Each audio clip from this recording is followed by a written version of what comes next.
কারণ 6টা বছর আমার মা আমার এত কষ্ট করে লালন পালন করে বড় বানাইছে। এই 6টা বছর পানি নাই, খানা নাই, আপনিও এসে দেখেন নাই। আমার মা আমার মুখে জিহ্বাতি আমার পেটের ক্ষুধা নিবারণ করেছে। আমার মা পাগলনির মতো দৌড়াদৌড়ি করেছে। ও আব্বা জান, বাড়ির মধ্যে বসে যদি বলতেন আমি একটু মায়ের থেকে বিদায় নিয়ে আসতাম, পারি নাই, দুঃখ নাই বাবা, আমাকে এখানে জবাই করিয়া আমার রক্তমাখা পোশাকটা মায়ের কাছে নিয়ে যাবেন। আম্মা জান আমাকে না দেখে যদি বলে আমার ইসমাইল কই, আপনি আব্বা রাগ কইরা আমার মাকে কিছু বলবেন না, আমার আম্মা জানকে একটু সান্ত্বনা দিয়া বলবেন ইসমাইল সালাম জানাইছে। আল্লাহ যদি কবুল করে হাসরের ময়দানে মোলাকাত হয়ে যাবে। আব্বা জান আর আপনার কাছে দাবি, আমাকে জবাই করার আগে আপনি আমার হাত পাও রশি দিয়ে বাঁধেন, কারণ জবাই করতে গিয়া আমার হাতে পায়ে নড়াচড়া যদি আপনার শরীরে লাগে বেয়াদবি হবে, আল্লাহ বেজার হয়ে যাবে। আব্বা জান আপনি কাপড় দিয়ে আপনার চক্ষু দুইটা বেঁধে নেন, কারণ জবাই করার সময়, ছুরি চালানোর সময় আমার চেহারায় যদি আপনার নজর লাগে, মায়ার কারণে আপনি জবাই করতে পারবেন না, আল্লাহ বেজার হয়ে যাবে। আব্বা জান আমি শুইয়া পড়লাম, তাড়াতাড়ি আমার গলায় ছুরি চালান। ইব্রাহিম নবী ইসমাইলের শোয়াইয়া যখন ছুরিটা চালাইতে চায়, আমার মাওলার কুদরতি অন্তরে এত মায়া, আমার আল্লাহ ডাক দিয়ে কয় রে ছুরি, আমার ইসমাইলের একটা পশমের ক্ষতিও যেন তোমার দ্বারা না হয়। আল্লাহর হুকুমে ছুরি কোনো কার্যকারিতা করে না, একটা পশমও কাটে না। ইব্রাহিম নবী এবার পাথরের উপরে আঘাত করলেন, ছুরি দিয়া পাথরটা আলাদা হয়ে গেল। ইসমাইলের ডাক দিয়ে কয় বাবা এইবার ফাইনাল রেডি হও, তোমার জবাই করার সময় রক্ত আমার হাতে না লাগা পর্যন্ত ছুরি চালাইতেই থাকবো, না হয় আমি ছুরি চালানো বন্ধ করব না। এবার ইসমাইলকে শেষবারের মতো শোয়াইয়া ছুরি যখন চালাবে, রক্ত হাতে না লাগা পর্যন্ত ছুরি চালানো বন্ধ করবে না বলিয়া ইব্রাহিম নবী নিয়ত করে ফেললেন। ইসমাইলকে শোয়াইয়া দিলেন, আর যখন ছুরি চালাবে আল্লাহ পাক রব্বুল আলামিনের কুদরতি অন্তরে এত মায়া, জিবরাইলের ডাক দিয়া কয় জিবরাইল, আমার ইব্রাহিমের ওয়াদা এমন ত্যাগ আর নিয়ত যে রক্ত না লাগা পর্যন্ত ছুরি চালানো বন্ধ করবে না। আমি তো ইসমাইলের জবাই চাই না, আমি চাই আমার হুকুমের জন্য কতটুকু তারা ত্যাগ স্বীকার করলো। আমার মোহাব্বতের পরীক্ষা চাইছি, আমি ইসমাইলের জবাই চাই নাই। আমার হুকুম মতো প্রশ্ন ছাড়া যখন তারা দুজনে রেডি হয়ে গেল, আমার পরীক্ষা হয়ে গেছে, আর লাগবে না। ইসমাইলের জবাই করার আগে, শরীর নিচে দেওয়ার আগে জান্নাতি একটা দুম্বা নিয়ে যাও।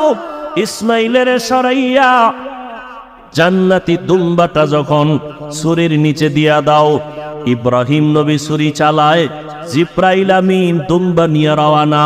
দেখতেছে আমি যাইতে না যাইতেই মনে হয় ছুরির নিচে ইসমাইল জবাই হয়ে যাবে। জিব্রাইল আমিন আসমান থেকে একটা আওয়াজ দিছে, আল্লাহু আকবার, আল্লাহু আকবার।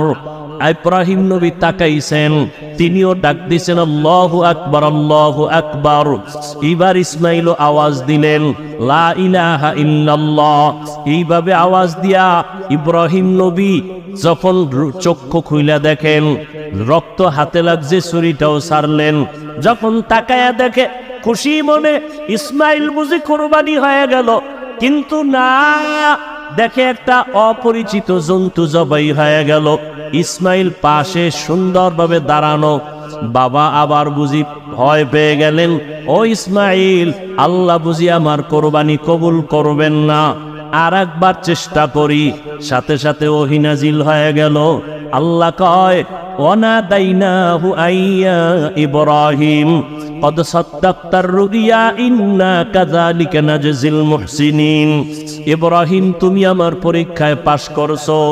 হাজেরা কাঁদতেছে ইসমাইলের জন্য, জলদি করে যাও। বলে আসছো মালিকের দাওয়াতে যাই, মালিকের থেকে কি হাদিয়া নিবা? আমার পক্ষ থেকে দুম্বার গোশত হাদিয়া দিয়া দিলাম। ওয়াফাদাইনাহু বিযিবহিন আযীম, আমার পক্ষ থেকে হাদিয়া দিলাম এই জবাই করা দুম্বার গোশত। ইসমাইলের নিয়ে যাও, ইসমাইলের হাজেরার কোলে ফিরায়া দাও, আর মালিকের পক্ষ থেকে দুম্বা হাদিয়া পৌঁছাইয়া দাও। আল্লাহ তাআলা বলেন, ও দুনিয়ার মানুষ, ইব্রাহিমের কোরবানির ত্যাগ তোমার থেকেও চাই। ও মুমিন, এই ত্যাগ স্বীকার করতে গিয়া তোমার থেকে রক্ত চাই না, গোশত চাই না, আমি চাই তোমার অন্তরের ত্যাগ আর মুহাব্বত আর তাকওয়া। লা ইয়ানালাল্লাহা লুহুমুহা ওয়ালা দিমাউহা ওয়ালাকিন ইয়ানালুহুত তাকওয়া মিনকুম। ও আবার যুব হয়ে গেছে, কিয়ামত পর্যন্ত এই পানিকে কি পানি বলে? শব্দটা কার? এইমাত্র বলছি, শেষ। মা হাজেরার জবানের আওয়াজ, জাম জাম থাম থাম, পৃথিবীর বিশুদ্ধ পানি। সাহাবাদের মধ্য থেকে কেউ নবীকে জিজ্ঞাসা করলেন, ইয়া রাসূলুল্লাহ, এই জমজম কূপের পানির তলা কই? Crore crore crore million trillion trillion পানি আজি সাবরা নিয়ে যায়, কমে না বাড়ে না, সমান। নবী কয়, এই জমজম পানির কূপের তলা হলো হাউজে কাউসারের সাথে। আরো কোথার সাথে? মুফাসসিরিন কেরাম লিখেছেন, কাউসারের পানির থেকেও জমজমের মূল্য বেশি। রাসূলকে যখন মেরাজে নেওয়া হয়, নবীজি বলেন, জিবরাইল আমিন আমাকে ধইরা জমজম কূপের পানি দিয়ে ওযু বানাইলেন। ওযু বললাম, এর আগে আমাকে শোয়াইয়া, চিৎভাবে শোয়াইয়া আমার বুকটাকে চিরলেন, ভেতর থেকে কলব বের করলেন, স্বর্ণের পেয়ালায় রাখলেন, জমজম দিয়া ধুইলেন, আবার ভেতরে রাখলেন, এরপরে আবার আটকায় দিলেন। রক্ত গেল না, সেলাই লাগলো না, ব্যথা অনুভব করলাম না। এইভাবে আল্লাহ আমাকে কুদরতের অপারেশন করছেন আমার জীবনে 4 বার। কয়বার? 4 বার। রসুলের এই যে কলব বের করে ধুইলেন, কি পানি দিয়া? জমজম পানি, বরকতের পানি। আম্মাজান হাজেরা পানি আটকায় দিলেন, পানি থেমে গেল, নিজে পান করলেন।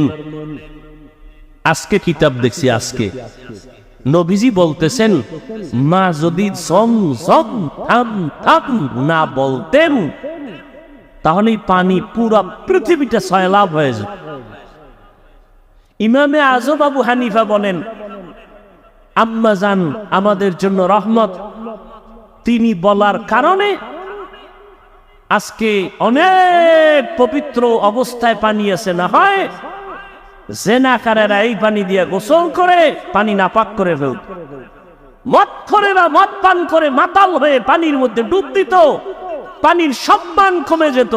জমজম এমন একটা পানি, এর 25টা উপকার আছে জমজম পানির। কয়টা?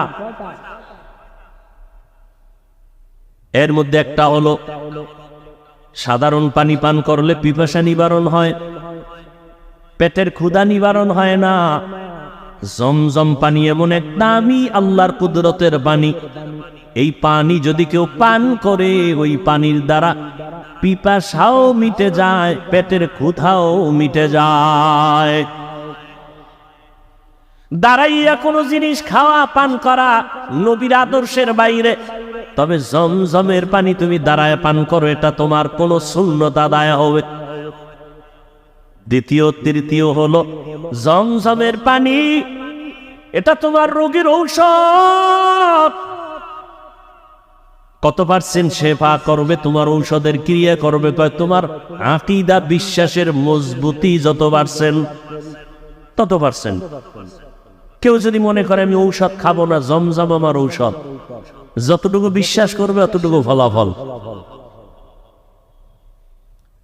পানি পান করলেন, ইসমাইল সুস্থ হওয়া শুরু হয়ে গেল।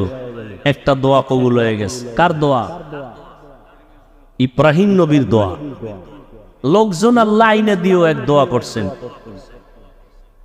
ব্যবসায়ীরা যাচ্ছে এলাকা দিয়ে, পানির প্রয়োজন, খুঁজতে খুঁজতে আইয়ে জমজমের কাছে হাজির। মালিককে? মহিলা, বাচ্চাওয়ালা। আমাকে একটু পানি দিবেন নি? মা হাজেরা বলে দিব, বেশি দিব, যত লাগে তত নেন, শর্ত এখানে বাড়িঘর করেন, চাষাবাদ করেন, থাকেন। আবাদ শুরু হয়ে গেল। এবার আর এক দোয়া চাইছে ইব্রাহিম নবী, ওয়ারযুকহুম, রিজিকের ব্যবস্থা করেন। আল্লাহ পাক রব্বুল আলামিন জিব্রাইলের মাধ্যমে তায়েফের জমিনে কুদরতে আল্লাহ এক ফলের বাগান এনে দিলেন। সেই বাগানে 12 মাস ফল হবে, ফল হবে 12 মাস। আল্লাহ রিজিকের ব্যবস্থা করে দিলেন। মানুষজন বসবাস শুরু হয়ে গেল। এখন আর ওয়ানাবাদী এলাকা আবাদী হয়ে গেল, মানুষজনের অভাব নাই। কত আনন্দে জীবন যাপন করে ইসমাইল। বড় হতে হতে হতে হতে 6 বছর প্লাস হচ্ছে। ইব্রাহিম নবী এর মধ্যে একদিনও আর আসেন নাই। আল্লাহর পরীক্ষা দ্বিতীয়টা এবার আবার শুরু, কোরবানির। ওদিকে ঢুকবো। ইব্রাহিম নবী 6 বছরে আর আসেন নাই। ছেলে কেমন, কি মায়া! আল্লাহর পরীক্ষা কত কঠিন। ইব্রাহিম নবী এই জিলহজ মাস 8 তারিখ, 9 তারিখ, 10 তারিখ স্বপ্ন দেখা শুরু করলেন। তোমার কলিজার আপন জবাই করো আমার পথে, আমার নামে। ভাবলেন, নাম তো কয় নাই কারে। 100 উট জবাই করলেন। দ্বিতীয় রাতে আবার স্বপ্ন দেখেন, হয় না, তোমার মোহাব্বতের জিনিস জবাই করো। আবার 100 উট জবাই করলেন। ফাইনালে নবী তো বুঝতে পেরেছেন আমার জীবনের কলিজার আপন আমার ইসমাইল ছাড়া আর কেউ না। আল্লাহর হুকুম হয়ে গেছে ইসমাইলকে জবাই করার জন্য। বাবা এবার রেডি হয়ে গেলেন। একটা ছুরি আর একটা রশি গোপনে নিয়ে রওনা হলেন মক্কা নগরীতে ইসমাইলকে জবাই করার জন্য। কারো কাছে কিছু বলা যাবে না। এলাকায় গিয়া দেখে সেই এলাকা তো এখন আবাদি, সুন্দর বাড়িঘর, মানুষজন, মাঠে বাচ্চারা খেলতেছে। একটা ডাক দিয়ে কয়, এই এনি ইসমাইল আছেন? ইসমাইল? বাচ্চারা কয়, ইসমাইলকে বুঝলাম না। একজনে কয়, হ্যাঁ আমি চিনি। ইসমাইল কোথায়? ওরা বাড়ি আছে, নিকা আছে। ওই সবাই বড় বড় ঘর, কিন্তু ইসমাইল যেই ঘরে থাকে একটা ছোট ঝুপড়ির মতো। ইব্রাহিম নবী যত কদম বাড়ায় কলিজাটা কেমন যেন ফেটে যাইতেছে, মায়া আর মায়া চুম্বকের মতো। আমার কলিজার আপন, এত আদরের সন্তানের এতদিন আমি পাই নাই। যত সামনে যায় তত ইব্রাহিমের কলিজাটা দুর্বল হয়ে যায়। ঘরের দরজায় ইসমাইলের ভাইয়া ডাক দিছে, বাবা আসো। কিন্তু ইসমাইল চিনে নাই লোকটাকে।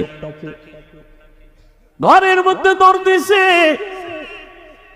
আল্লাহর নবী সালাম দিলেন, আসসালামু আলাইকা ইয়া আহলাল বাইত।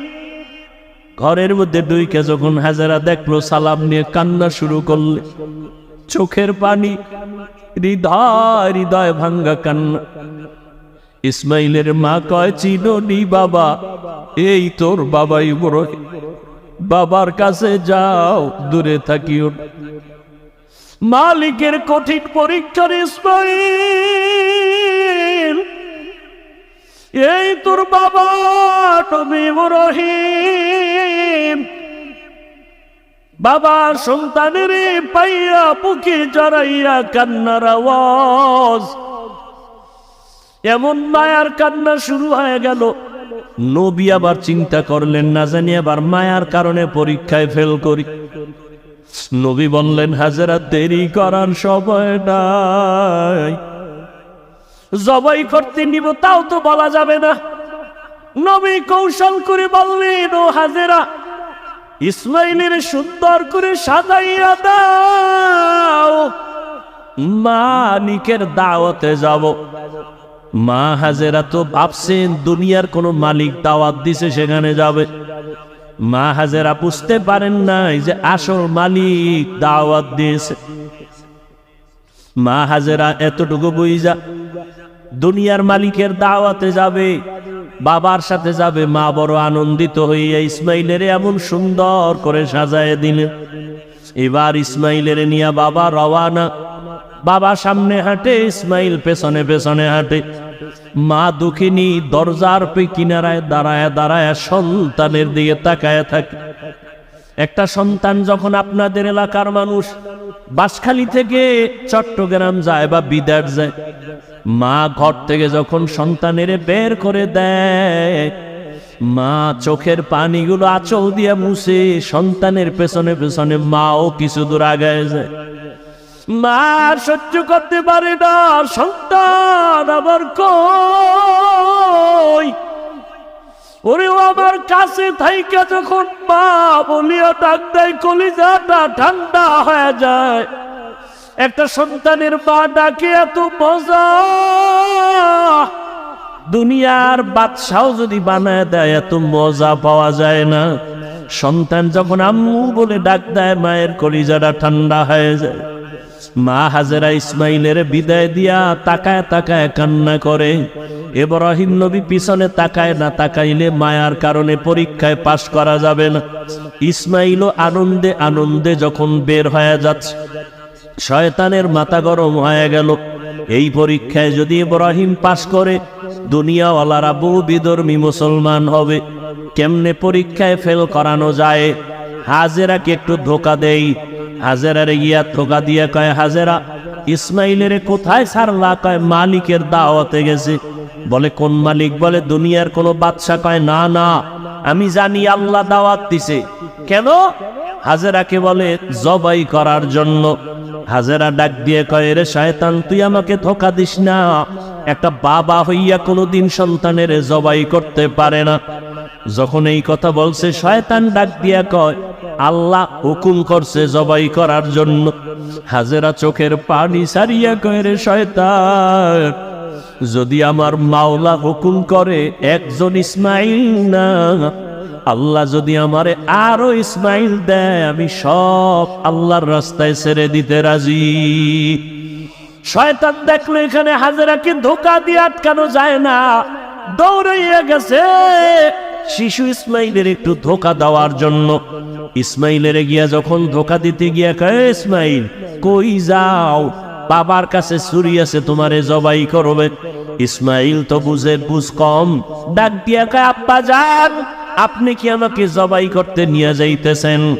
এবার ইব্রাহিম কয়, শয়তান, পাথর মারো।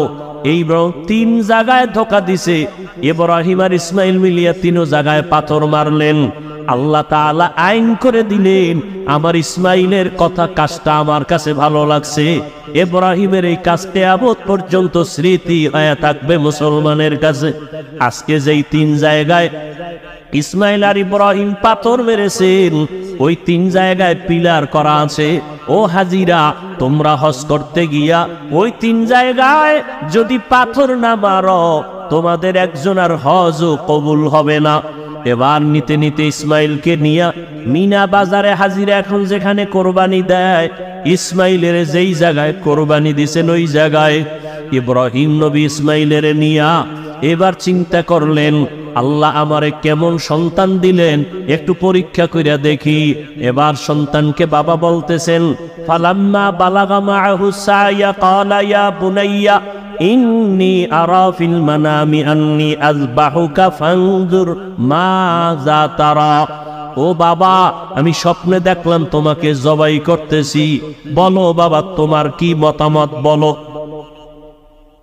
ইব্রাহিম নবী কথাটা বলা মাত্রই সাথে সাথে সেকেন্ডের মধ্যে সন্তান ইসমাইল জবাব দিয়ে দিলেন, ইয়া আবাতিফ আল মা তুমার সাতাজিদুনি ইনশাআল্লাহু মিনাস সাবিরিন। আব্বাজান, দ্রুত আমাকে আল্লাহর হুকুম মতো জবাই করেন, ইনশাআল্লাহ আমাকে আপনি ধৈর্য ধারণকারীদের মধ্যেই পাবেন। আব্বাজান, আমাকে দ্রুত জবাই করেন, দেরি করলে আবার বুঝি আল্লাহ হুকুমটা ফিরায় নিবে, কপাল পুড়ে যাবে। একটা সন্তান বাবার সামনে কতটা বিনয়ী হইয়া বাবার ইজ্জত রক্ষার জন্য আল্লাহর মুহাব্বতের বন্ধনে নিজেকে পেশ করে দিলেন। তবে ইতিহাসবিদরা লেখেন, ইসমাইল একটু কান্না করে বলছেন, বাবাজান, আপনি যদি এই কথাটা আমাকে একটু বাড়ি বসিয়া বলতেন, আমি আমার দক্ষিণী মায়ের থেকে একটু চির বিদায় নিয়ে আসতাম। কারণ 6টা বছর আমার মা আমার এত কষ্ট করে লালন পালন করে বড় বানাইছে। এই 6টা বছর পানি নাই, খানা নাই, আপনিও এসে দেখেন নাই। আমার মা আমার মুখে জিহ্বা দিয়ে আমার পেটের ক্ষুধা নিবারণ করেছে। আমার মা পাগলনির মতো দৌড়াদৌড়ি করেছে। ও আব্বাজান, বাড়ির মধ্যে বসে যদি বলতেন আমি একটু মায়ের থেকে বিদায় নিয়ে আসতাম, পারি নাই, দুঃখ নাই বাবা, আমাকে এখানে জবাই করিয়া আমার রক্তমাখা পোশাকটা মায়ের কাছে নিয়ে যাবেন। আম্মা জান আমাকে না দেখা যদি বলে আমার ইসমাইল কই, আপনি আব্বা রাগ কইরা আমার মাকে কিছু বলবেন না, আমার আম্মা জানকে একটু সান্ত্বনা দিয়া বলবেন ইসমাইল সালাম জানাইছে। আল্লাহ যদি কবুল করে হাসরের ময়দানে মোলাকাত হয়ে যাবে। আব্বা জান, আর আপনার কাছে দাবি, আমাকে জবাই করার আগে আপনি আমার হাত পাও রশি দিয়ে বাঁধেন, কারণ জবাই করতে গিয়া আমার হাতে পায়ে নড়াচড়া যদি আপনার শরীরে লাগে বেয়াদবি হবে, আল্লাহ বেজার হয়ে যাবে। আব্বা জান, আপনি কাপড় দিয়ে আপনার চক্ষু দুইটা বেঁধে নেন, কারণ জবাই করার সময়, ছুরি চালানোর সময় আমার চেহারায় যদি আপনার নজর লাগে, মায়ার কারণে আপনি জবাই করতে পারবেন না, আল্লাহ বেজার হয়ে যাবে। আব্বা জান, আমি শুইয়া পড়লাম, তাড়াতাড়ি আমার গলায় ছুরি চালান। ইব্রাহিম নবী ইসমাইলের শোয়াইয়া যখন ছুরিটা চালাইতে চায়, আমার মাওলার কুদরতি অন্তরে এত মায়া, আমার আল্লাহ ডাক দিয়ে কয়, রে ছুরি, আমার ইসমাইলের একটা পশমের ক্ষতিও যেন তোমার দ্বারা না হয়। আল্লাহর হুকুমে ছুরি কোনো কার্যকারিতা করে না, একটা পশমও কাটে না।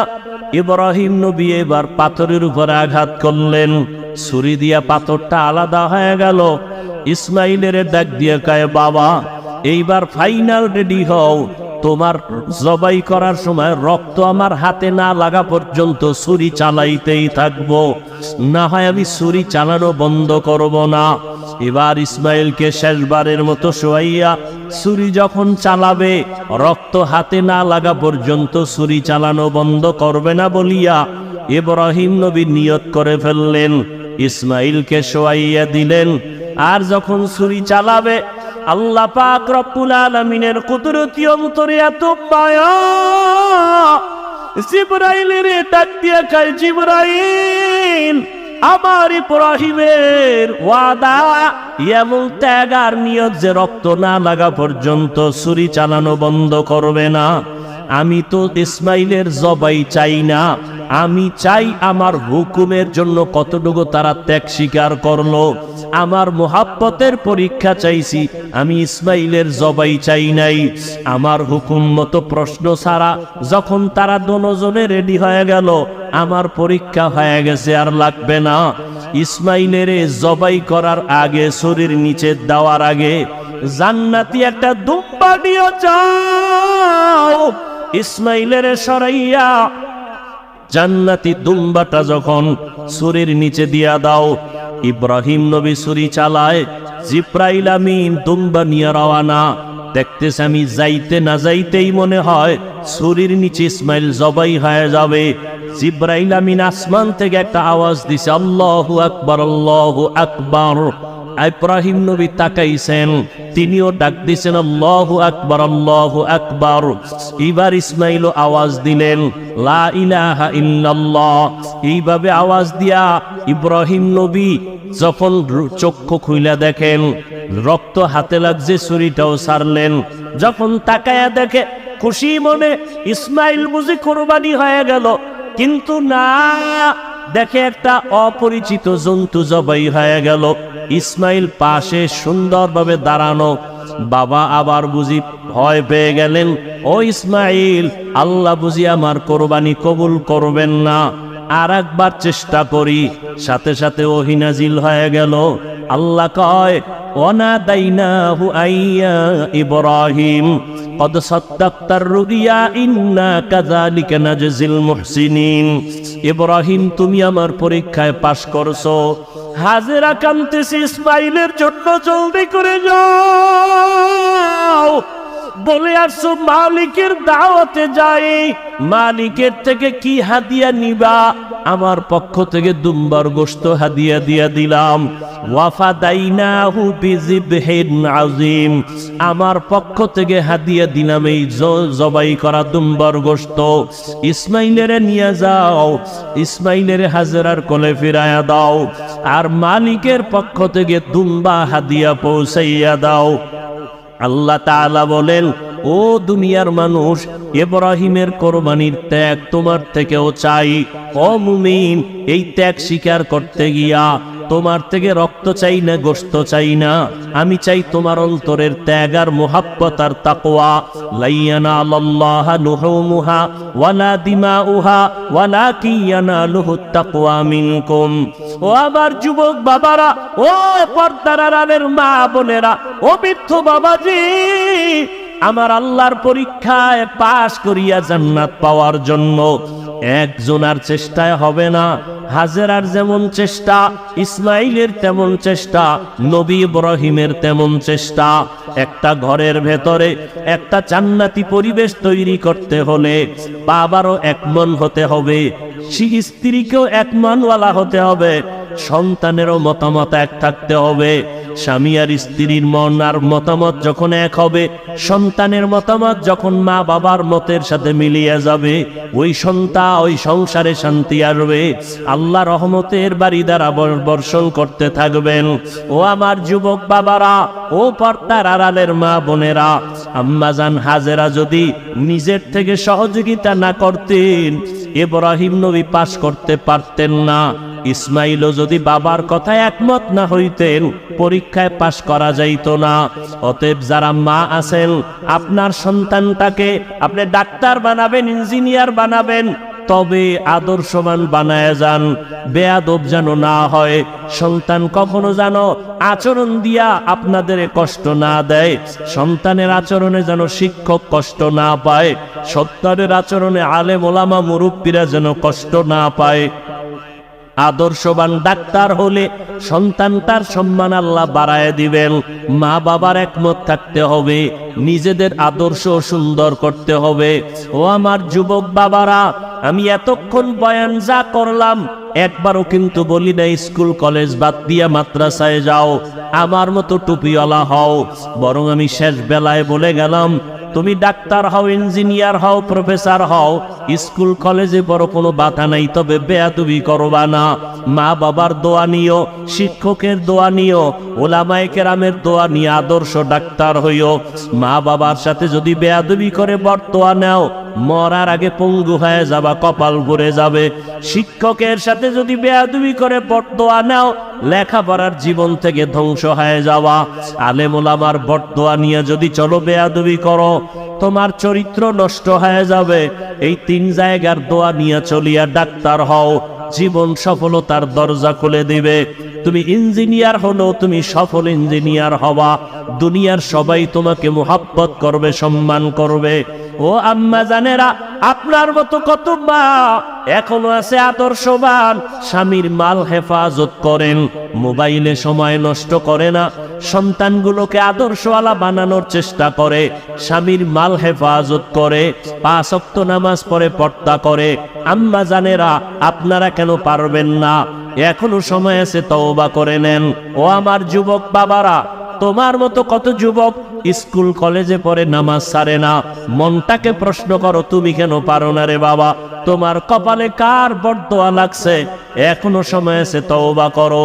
তোমার মতো যুবক RAB, army, police, BDR, OC, DC SP 5 ওয়াক্ত নামাজির অভাব নাই। বলো, তুমি কেন পারবা না? এখনো সময় আছে, তওবা করে নাও।